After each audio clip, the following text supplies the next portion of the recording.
Hello and welcome to Bury. Today we are doing a Mercedes E500, which is just behind you now, and it's a competition winner for a magazine called Modern Classics magazine, and the owner is called Alex, and we basically offered him a day of detailing. So who better than spend a day of detailing than two PVD members local to Bury. We have Jamie Cameron here from Cameron Car Care, and we have Terry Reel from Noble Detail. Hello, how are we doing? Good, you? It's all good. Surviving. It's a bit of a long way up here, as we said. It is. It's been a very early start today. This Mercedes, you've had it now, I think you picked it up last night, didn't you? Yeah, you dropped it off last night. What I was thinking, it looks fairly shiny. It looks really nice. These are, incidentally, this is E500, so 5.5 litre, naturally aspirated, and it's a 2005. 2005. And so, yeah, it's not a young car by the same token, so there's lots of battle scars around from what you were saying on the phone. So what I think we should do now is go and sit down and have a chat about what we're going to do. The prize that Alex has won is, as I say, a day of detailing, so we're going to try and focus on the little bits that detailers can do better than perhaps, you know, your average home user, to try and kind of lift this car a whole level up. But I'm sure it involves some washing and some machine polishing and bits and bobs like that. Absolutely. So should we go get a brew on? Yes. Yeah, definitely. So we've had a quick look at the Mercedes, and I've ushered the boys in here to talk about what we can do to it, with a view to just sort of going through, throwing around some ideas as well. And what I wanted to do in terms of this feature and also on an accompanying article in issue 8 of the Pro Detailer magazine is on stuff that you can do at home and where you should kind of draw that line between stuff that you should attempt or could attempt and stuff that perhaps is not a great idea to have a go, particularly if you haven't got the equipment and the time and the experience of it. But first of all, the E500. Yeah. We looked around, and the one thing that immediately struck us, initially you open up the bonnet, Yep. it was pretty good, wasn't it? It's tidy. There's a sea of black plastic, but there's little bits that we can go out, but it's tidy. It looks like it has been had a wipe down, but it needs some attention. It needs some attention, and that was the thing, is that you open it and that initial impression of it being really quite good, and then I think even you were saying, you know, you thought, oh God, he looks after this sort of thing. Yeah, he does, he takes good care of it. Yeah. He does. And then we all had this, and I saw we all had it more or less at the same time. Mine's probably for medical reasons, but you guys as detailers, there was a bit of a twitch like that, and it was just when you spotted just little bits of dirt, like it's got Mercedes-Benz written down the front of it, and I just thought, ooh, that could be improved. And then there's the ABS pump, which is a kind of a billet piece of aluminium, and had all sorts of marks on. What were the marks on that? It looks like grease, general dirt or spillages from the engine bay that pretty much should be able to, if going at it correctly, should be able to come off nice and easily. One thing I would say with those ABS pumps is because they're aluminium, they do oxidize. It's not rust per se, but you also get, because a lot of the pipes going in and stuff can sometimes be steel, and you get the same sort of rust that you get on old Land Rovers, and it's got a funny name. It's something like ionic corrosion or something like that, where you've got steel next to aluminium and it all gets a bit confused. So if you've got white crispy bits, which we have some there, we will do our best to get rid of what we can, and I'm going to be intrigued to see how far we can get, to be honest. But don't be dismayed if you can't get rid of them, because it's quite a significant thing to do, isn't it? It's a lengthy process to try and make it clear and shiny back to its aluminium state. It's hard work, yeah, unless you take it off and mill it. Obviously, there's a little bit of a health and safety element. ABS, anti-lock brakes, i.e. braking system, are quite useful on a car, particularly one with 300 plus horsepower. So don't be tempted just to undo the brake pipes just to have a bit of a clean, because that's not going to end well. You're going to have to bleed your brakes and all sorts. So just don't take it apart. And if you do, don't sue us. That's the engine bay. We're going to have a go on that, and we've got some photos and videos and stuff of all that happening. What products do you use on that? For me personally, I like to use steam. Steam is a softer, rather than using chemicals, you use steam. It's going to softly remove and use the heat and the jet to actually remove the dirt and break down the dirt, using a lot of rags to wipe it away, and then dressing all the black plastics with something that's going to be that's heat. It's going to allow for the extra heat the engine bay it develops, and yeah, it doesn't look streaky at the end of it. That's a really important thing, actually, particularly as engine bays get hot. So when it comes to the dressings that you want to use, there's some that are kind of general trim dressings. When they get too hot, they kind of go white and sort of crusty, which isn't a particularly cool look. Nobody likes that.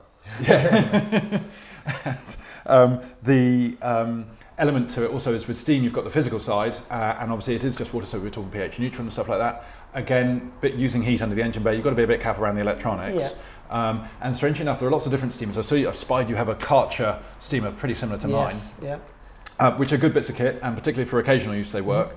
But then also there are sort of bigger, heavier duty ones that professionals can use as well, which are kind of give you a kind of a, I know this sounds daft, but a dry steam. Yes. So when steaming, particularly with a domestic item, just be careful not to oversaturate, particularly around car electronics and stuff like that. So that's something to bear in mind. So we're going to do that engine bay. It's going to be fun. I love engine bays myself. We're going to do Boris's at some point. That's not a hint. We don't have time. Don't worry, I'll just APC it. So the next one, which falls down to yourself, Terry, is the piano black trim. Tell me about the piano black trim. Well, it's plastic, so it scratches quite easy. The marring, you can just get with just touching it, washing it. It mars very easy. So I think what we're going to do is tape it all off, tape all the rubbers off. And you do that, the taping, by the way, sorry to interrupt, but the taping there is to stop all the compound gathering around the rubbers. Yeah, we don't want it going in all the cracks. It saves on time for one thing, and it stops all the polish and compound sticking to it, and it looks terrible. It does. So yeah. we don't want that. Yeah. So we'll get it all taped off, and we'll try a safe method first, the least aggressive. Yeah. Just try and get all the marring off and see how we go. Gotcha. And then again with the taping also, particularly if you're using a DA, I imagine, what machine would you use for that? I'm using a Roots a Nano? LHR15. Oh, LHR15, okay. So that is a 50mm throw DA, so it moves quite a lot. So again, having the tape protecting the rubbers stops any scuffing or anything like that as well, which is quite nice. And as Terry was saying, it's all about starting with the least aggressive. Now with piano black trim, quite often you don't want anything too aggressive because it is so soft and it's painted plastic. It's got a lacquer on it, just like the rest of it, I would imagine. So it's just being gentle. And the other thing being plastic, of course, you've got to think about thermal properties. So with metal, when you're machine polishing, heat dissipates quite nicely around, so heat build-up is easier to manage, whereas on plastic, of course, plastic is an insulator, so the danger is you get localized hotspots which can cause you all sorts of grief. So that's something to bear in mind. And a final note on that is, from experience, not all B-pillars are plastic. This one is, most of them are, but sometimes they're painted metal in like a satin finish and stuff like that, and you think, ooh, it's a bit dull, but don't try and turn a satin finish to a gloss finish because it's not going to end well. And then how would you protect it? There's various different options really. You can use like a normal glaze over the top with a wax, or just use a wax on its own. You can ceramic coat it, any sort of nano sealants really. But the ceramics, if you put one of those on, it can hold quite well. Would you use a normal paint ceramic, or would you use a specific trim ceramic in that situation? I'd use a paint ceramic. It's not too bad to use. Some of them can be used on majority of surfaces, depending on what hardness you want to use. It's relatively straightforward. Yeah. The one thing to be really careful, which people do get frustrated on really soft ones, is that as you're applying the ceramic, or even any LSP to be honest, if you've got a grainy like a say Swiss Vac Shield or something which has got some real lovely texture to it, you can end up putting marks back in again, and you feel very silly after you're doing that. So you've got to be a bit careful. So that works. And then ultimate protection is going to be PPF if you can. Oh yeah. And bear in mind that you can get little PPF strips. If you go on a well-known internet auction site, you will find many detailers who do PPF sell their offcuts, which are either to protect telephones or as in mobile phones, or little bits that you can use, and all you need is a little strip just to be able to tuck in at the edges. So you don't necessarily need to have a big plotter or anything like that. You can do it pretty much in-house. So that's a clever way of doing it as well. So that kind of also brings us on to the bodywork. Now the winner, Alex, is quite keen to have his car polished, which you can understand. That's kind of the sexy part of detailing, if there is one. But we've looked at it, and it's got light swirling. Minimal swirling, some light scratches, a couple of paint touch-ups. Yes. So it doesn't need anything too aggressive. It's a light-coloured car anyway, so it doesn't necessarily show up marks. So we yet to get to the bottom of it because we've not washed the car thoroughly yet, or decontaminated it. So at face value, it looks relatively simple, well kept. Just needs that extra little touch. Exactly, it's that kind of ping, isn't it, on the gloss? I don't know about you, I feel that it's missing gloss. It's kind of good on paper. It's one of those things. You know, you look on paper, oh, this is good. It's very minimal marring and all the rest of it, and then you look at it, it's just slightly underwhelmed. And I think that colour, it's a medium grey, and I'm sure it's got an official Mercedes term, but I'm not a Mercedes man because I'm young and hip and trendy. The colour, I think it's got more to give. Oh yeah, definitely. I think at the minute, if you look at the vehicle, although it is dirty still, there's no shine, there's no reflection that us detailers look at. We don't look at the gloss, we look at the reflection, and at the minute the reflection's quite hazy, it's not popping as it should do. No, I totally agree with you. So, and that's why we were thinking of quite a good example. So, building on the idea of what you can do at home and what you can't, it would be easy for us to crack open the Roops LHR Mark IIs and get some rotaries out, hit it with some Kocham EH8, and go to town like detailers would conventionally do. There are obviously other machines and other compounds, but again, that's one that's commonly used. But what we thought we'll do is take advantage of the situation and show you what you can achieve with a lowly little DAS 6. So the DAS 6 is a short throw DA.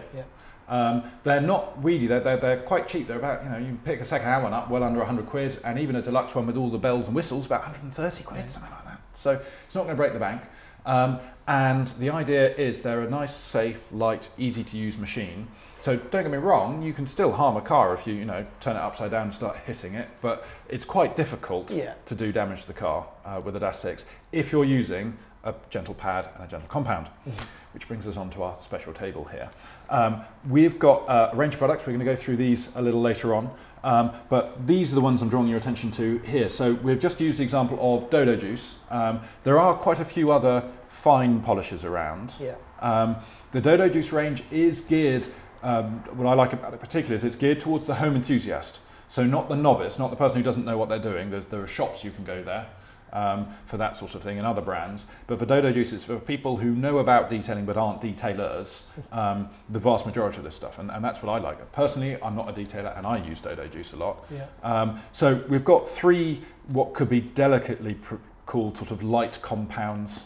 I don't know, finishing polishes. Yeah, they are classed as compounds and as polishes.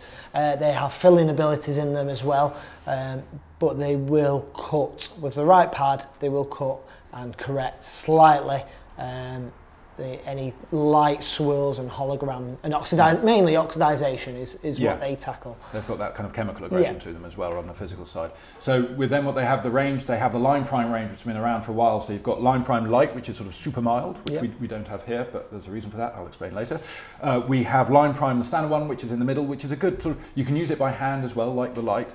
And it is a good sort of, a kind of almost like a paint cleaner, you could consider it. Yeah, it preps paint very well for other protections and sealants, but it's a clever piece of kit. And they've got, the latest compounds and stuff aren't as dusty as this. This does provide a bit of dust and things. But again, it's about, what issues you're looking for. And the answer is you're looking for ease of use. You're looking for something safe, and it ticks that box. And then we've got this Supernatural one, which is actually, normally, we'd perhaps have Line Prime Light, but the Supernatural range is owned by Dodo Juice, and it is kind of their higher end stuff, if you like. It's fancy pants. And they do Supernatural Micro Prime, which is a very, very fine. More of a finishing product, but more, and it enhances the gloss even more than the Line Prime. Gotcha.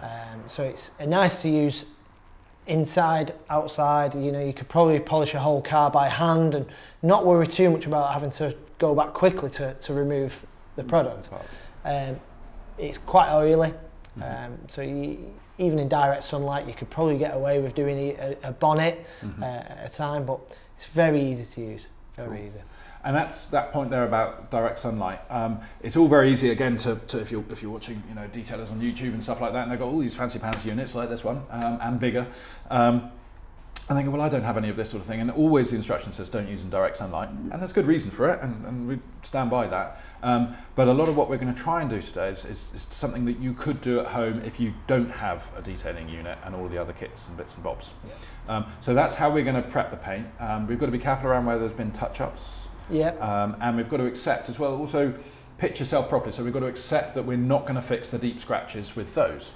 But then, to be honest, if you're at home and you want to do a spot repair on the deep scratches, that's a different skill, that's a different area. Would that be, Terry, would you? Yeah, that sounds about right, So we've got that side of things. And then one thing I wanted to talk about again, in terms of what you can use at home and what professional use, is LSPs, last stage protection, last stage products. I don't know which is which because people always tell me different things. So Terry, you do the kind of creme de la creme ceramic coating side of things. You're Q-Bond approved? Yep, Q-Bond certified okay, yeah. Brilliant. And with the, I mean, tell us the benefits of ceramic coating over other coatings, other protection, forms of protection. Well, the ceramics, if you get the right one, the professional use ones, they're generally very hard, so 9H, I think the hardest ones are 10H. Yeah, it's G-Technic. G-Technic, yeah, that's the one. So they're very hard. Usually you get your base coat, which is the actual 9H hardness, and then you get a top coat that goes on top. That's mainly your super hydrophobic coating. So in terms of longevity, the one that I use, the Q-Bond, lasts about 5 years, but the top coat lasts about 12 months. So every 12 months you can just give it a top up. But again, they're super hydrophobic.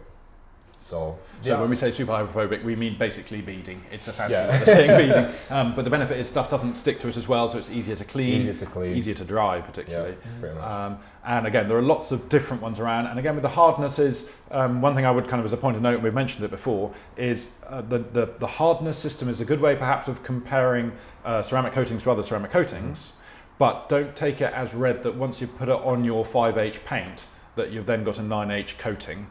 In terms of a 9H surface thing, because it does depend on the softness of your sort of the medium that it's going on to. But certainly if you've got a coating that's a 5H and a coating that's a 9H, you can be assured that the 9H will likely cure to a harder, more protective sort of finish in that regard. I think what people do need to take into account is, although a ceramic coating is hard, it's scratch resistant, people think that it doesn't scratch, it's invincible, where the actual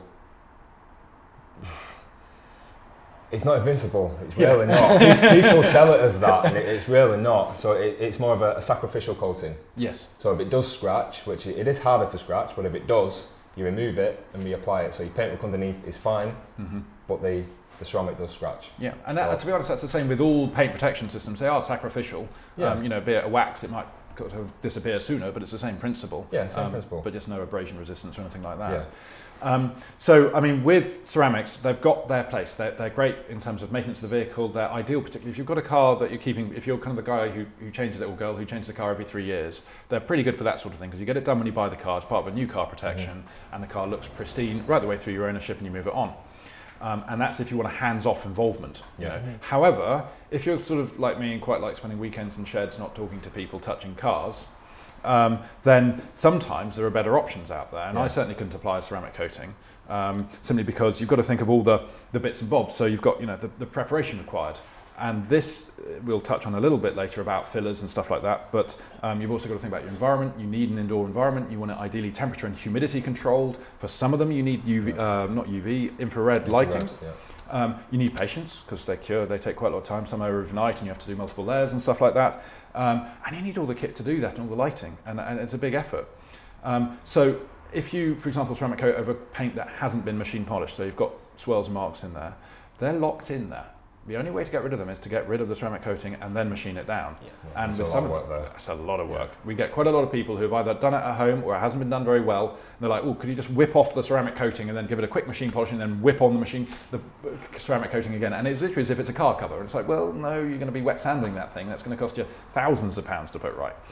But instead of trying to ceramic coat your car at home without correcting it, because bear in mind, ceramic coatings have no filling abilities that I'm aware of. And I think they can actually exemplify marks sometimes because of the refractive index. Something that looks all right, suddenly you see things that weren't there before. Which brings us on to fillers. So Terry, how would you describe fillers that you would get in, say, a wax? How does it work? I mean, with a wax, because it's paste wax, it's soft, as you put it onto the paintwork, it sort of does fill into the scratch because it's a thick paste. And as you're buffing it off, it can fill it, but it's not going to stay there forever. No. It's eventually going to come off. So that comes down to the point, if you're an enthusiast and you like polishing your car, you like waxing your car, it is a good route to go down, but you will need to keep doing it unless you get the scratches fixed. It's not correction. Yeah. So if you think of the micro architecture of the paint, and it's actually the scratches and stuff, it's all jaggedy. When you're machine polishing, you're basically lowering those peaks so that they're the same level as the trough, and then you've got the perfect mirror and the perfect reflection. The way a filler works, instead of lowering the peaks, you're actually filling the troughs. And generally speaking, a ceramic coating gives no filling abilities. Polymer sealant, so kind of like the cream-like stuff, gives a bit of filling, and again, it's product dependent and all the rest of it. And then a wax will give you a fair bit of filling, particularly kind of a nice organic carnaubery wax. They're quite good at that sort of thing. But then the best type of best product for filling is really a glaze, isn't it? How would you describe a glaze? So it's probably one of my favourite products when I'm out mobile as well, purely because it's the ease of use. You know, it goes on really easy. Some of them, for example, this one has a polish, glaze and wax in it. So we call it an all-in-one. All-in-one. So so this is Auto Bright Direct Cherry Glaze, which has been around for ages. I think it's been reformulated a couple of times, but it's one of the favourites of both the trade and the home users, to be honest. Yeah. And I think particularly when doing it from a professional point of view, you know, you might get some professionals scoffing, saying, well, a glaze, you're not correcting the car. Well, no, he's not correcting the car, but then he's not also spending 3 days and £2,000 doing it. And yes, it won't last forever, but it will last for a while. Oh, that one specifically, I maintain cars that have had that on there for 2 months, and it's got a slight ability still for filling, but at a cheap product, it can. Yeah, and it's cheap to buy as well as to cheap install. To apply. Yeah. It goes on easier than a wax, so time-wise, it's not a lengthy process. You don't need to leave it on for a cure time, but it enhances the gloss and fills really well. Yeah, no, this, as I say, it's cherry glaze, but there are others out there like Auto Glims SRP is essentially, that's an all-in-one again. It's just super resin polish, by the way, and it describes itself as a polish, which I suppose it's very mild abrasive in certain situations, but it's also got the protection ability, and there are tons of them. I mean, all-in-one AIOs and all the rest of it, lots around. But the point is, I think, kind of what I'm trying to get across is that there's nothing inherently wrong with a glaze. Yes, it's quick, yes, it's cheap, yes, it's easy, but none of those things are necessarily bad things. It's just if you're, saying this car's corrected and you go to a concours or whatever, well, actually, to be fair, a lot of concours cars, they put this on quietly just for the day. But if you're saying it's corrected and you've just used this, then it's not. That's a fallacy. But they really do have their place. And today, we are using the Dodo line primes and the Supernatural on getting rid of the swirls, and then we're going to use glaze in order to fill the stuff that we can't fix. And that way the car's going to look really, really good. But we haven't spent 3 days machine polishing it with hundreds, if not £1,000s worth of equipment. And that brings us on to a question that I know hits the forums quite a lot. And that is, can you wax over a glaze? And if you do, which order do you put them in? I know the answer, but I'm going to ask you. You would always glaze first and wax on top. There's certain certain glazes that I wouldn't wax over the top of, like the Auto Bright. It's quite greasy, it's quite oily, and because it's got a waxy texture to it, whether or not a wax will actually adhere to it is a different matter, and yet to find out. But there is other products that you can go at. Yeah, there are some. I know Terry was talking about. It's all about the hydrophobicity. When you've glazed your car or waxed your car, that's what you want. You want the hydrophobic. So if you've got a glaze that does actually work really well, but is not very hydrophobic, you can put a wax on. You can multi-layer waxes, so you can do it with glazes. And you've got the best of both worlds. Really, but if it's hydrophobic, it's pointless waxing it because you're just wasting product, wasting your time really. But yeah. It works, so it has its place. So we're going to put it to the test on this one. And then the other things I was just talking about is, we've been mentioning ceramic and stuff like that. And so we've got here an Auto Bright Direct Supersonic, which is a nano hybrid SiO2 coating, which I'd actually describe as a spray sealant. Spray sealant, yes. And so a spray sealant, think of a spray sealant kind of like, in terms of ease of use, is a bit harder to use than a quick detailer. Yes, much harder to use than quick detailer because you can put it on patches. So you'll get patching, so you might not even notice, especially if you're doing it outside. You may not notice until it actually starts raining, and you'll get an area that's beading up really nice, the rest is sheeting. And the rest is sheeting.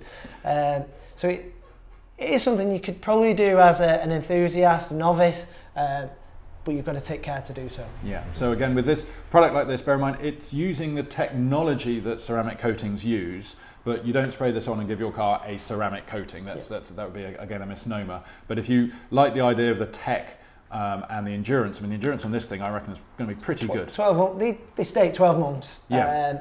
I have done a couple of cars that have lasted the 12 months, but they do minimal mileage. Yeah. So it all depends. It's when you any kind of time care, you're looking at how many miles the car does, where it's stored, because if it's in a garage, it's different. Also, how it's washed, because if you go to a automated car wash or to sort of the local hand car wash and they're not using proper methods, because they don't on the whole, you could take this off quite quick. I would have thought, and I wouldn't like to put it to the test, but I would have thought acid and your TFRs will strip it straight back off. Whereas on the flip side, if you look after your car carefully, 2-bucket method, all the rest of it, pat dry and all the things like that, you could probably get longer than 12 months out of this sort of thing. So again, when they say 12 months, it's going to be based on a kind of an average situation normally. But certainly if you're, if you want to go for something beyond a polysealant, this is kind of your next step. And then we've got this product from Easy Car Care, which I haven't seen before, but this is kind of going in a different way. So in terms of conventional paste wax, we've got Dodo Juice Supernatural Hybrid. This is I use this on my car, and it's great. It does it lasts. It's a nice piece of kit. It's cost effective, and you get the sort of quality of gloss and longevity that you would from really, frankly, waxes that cost 5 times as much. Yeah. So I just run it as a good, safe go-to, and also it's colour neutral, so it doesn't really matter what you put it on. But this Easy Car Care Nardo, I love the word Nardo, and I'm trying to think Nardo Grey, isn't it? Yeah. Is smart bottle as well. Is essentially a cream wax, and what would you say this has an advantage over a generic paste wax? Application is the main feature. It's soft. It goes on really nice. You don't need to. You don't really need to go too thick on the product. Just same as a standard wax. But if you're in a garage or under a gazebo outside, you could probably get away with doing a whole car, applying it on a whole car and removing it. Whereas on a wax, I wouldn't like to do that. You want to do a panel at a time. Yeah, and when we say with panel at a time, the whole thing is that it's to do with cure times of waxes. So there are some waxes which are kind of at the lower end where you can, and actually that's unfair, I think you can have waxes at all levels where you can put them all in the whole car and then go round the whole car again and take them off again. Then there are other waxes that they will essentially cure like a rock, and it'll be a nightmare getting it off, and you end up looking like Popeye after trying to remove it from a whole car. General guidance is, first of all, read the instructions, and please do that before using the product, because if you do it like me, where you use the product, you mess it up, and then you read the instructions while in floods of tears, it doesn't work quite so well. Also, look on the forums, look on the Facebook groups and stuff like that, see what feedback is, because sometimes, not with these products, but some of the products that are more mass market, the labels are written by the marketing department, and as a consequence, they'll give you they'll make it sound really easy to use, when actually it is easy to use, but if you do it this way, that's a little bit more involved. So always get like a second opinion on it is what I'd recommend, and failing that, phone up your local PVD detailer, and they'll most likely have experience of that product or a similar product and be able to assist you with it. Because this is quite similar, I believe, to the Chemical Guys butter wax. Yes, wet butter wax. It's very easy to use, but it really enhances the gloss. Just as a standard wax, it enhances the gloss. Yeah. And it has got filling capabilities, so potentially you could use it instead of a glaze. Yes. So it's and longevity. Have you any experience on longevity yet? No, because it's quite new. It is, yeah. Easy Car Care, by the way. I think it's about a month old. I think that one. Oh, as a product. Yeah. Well, they're quite a new company on the scene. They're at Waxstock this year with a lovely, great big stand. This year being 2018. Yeah. Yes. And there's some really interesting products there which we're looking forward to sort of testing, and I grabbed that and I thought, ooh, that'd be fun to look at. So we have talked about LSPs more or less to death. So the next step is going to be what we're actually doing in the car. So we actually do some work rather than just sitting down here quietly sipping Red Bull and talking about products which we could do for hours. The first step is obviously wash and decon. So let's just have a quick fire product rundown from the both of you. What is your favourite snow foam? God, there's so many. I think my favourite one is an Autosmart one. I know a lot of people don't like Autosmart, but it is one of the best ones, especially for decontamination.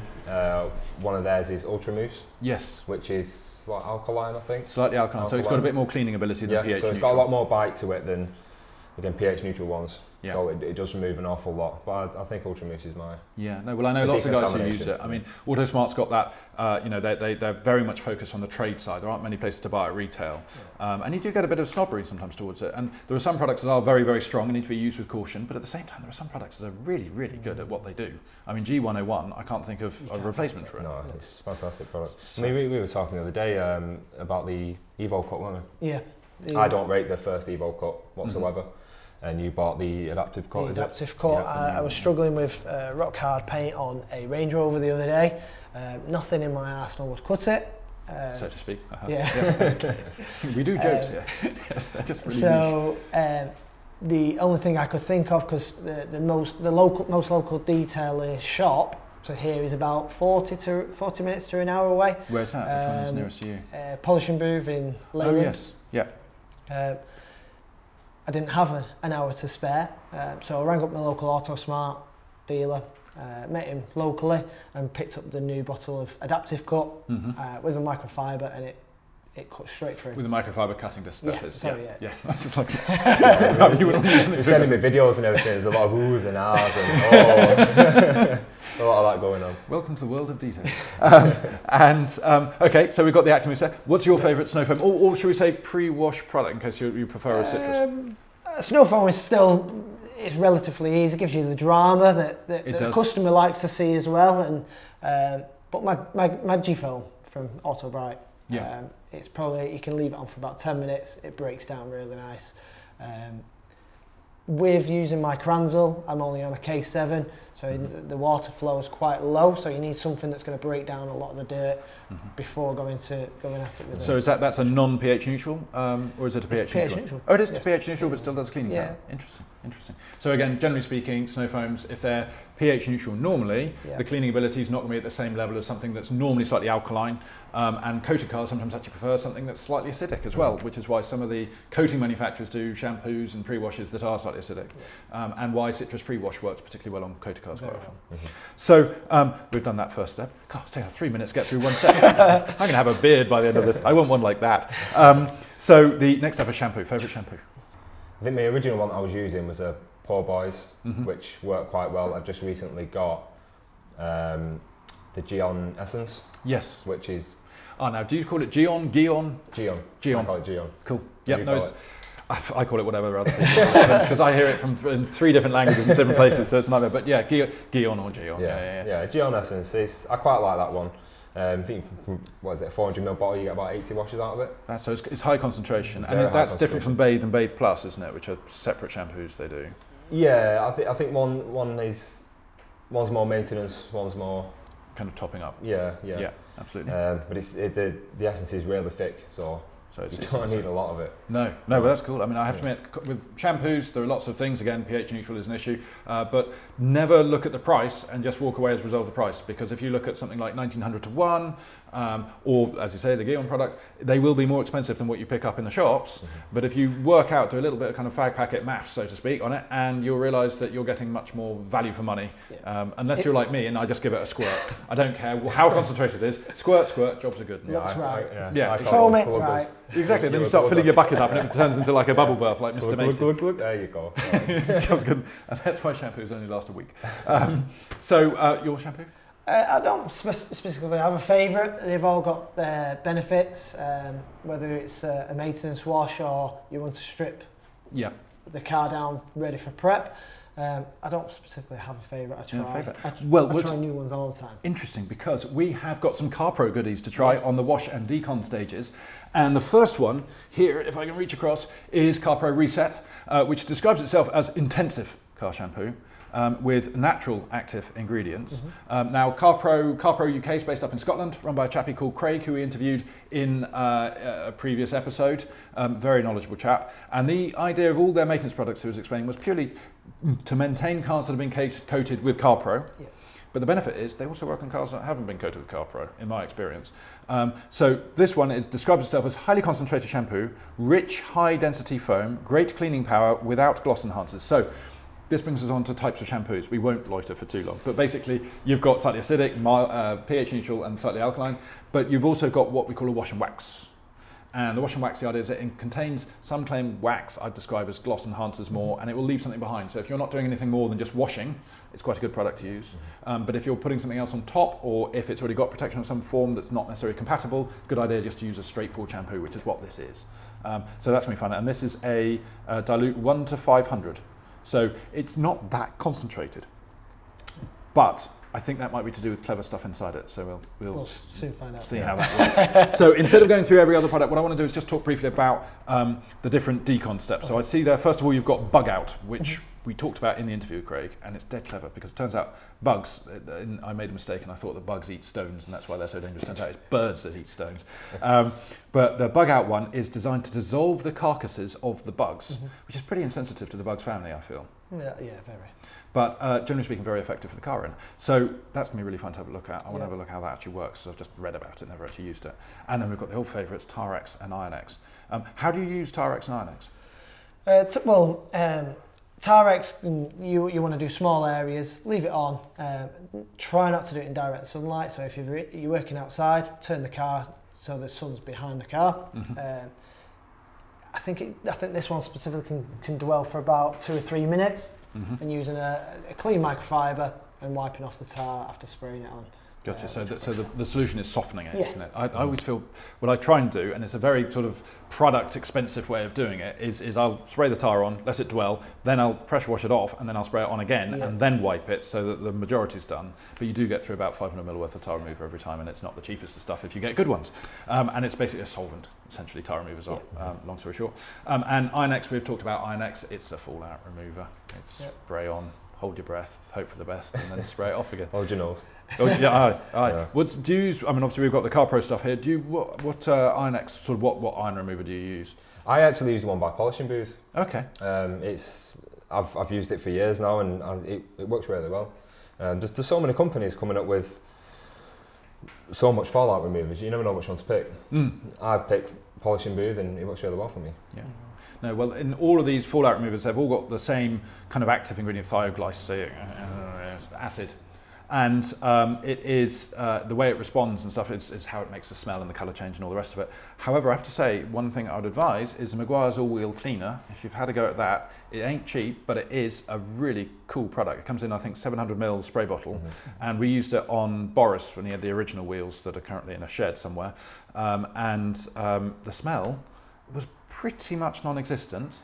The iron removing was pretty good, not Iron-X good, but pretty good. Yeah. And it had detergent in it. It was foamed up a bit, so it was a kind of a wheel cleaner as well as a iron remover. So that's my hot tip. Dangerous grounds, that call it a wheel cleaner. Yeah, it is. Well, it is. It's a big debate. Yeah, big debate. And we've covered that even on episode 1. We talked about wheel cleaners with Aaron. So I think we'll leave that for another day. Which leaves me to, frankly, make a cup of tea and watch you guys do some hard work. Yeah. Cool. So yeah, I'll leave you to it.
We've spent most of the day here at Cameron Car Care, and this Mercedes is now looking significantly better thanks to the hard labours of these two guys.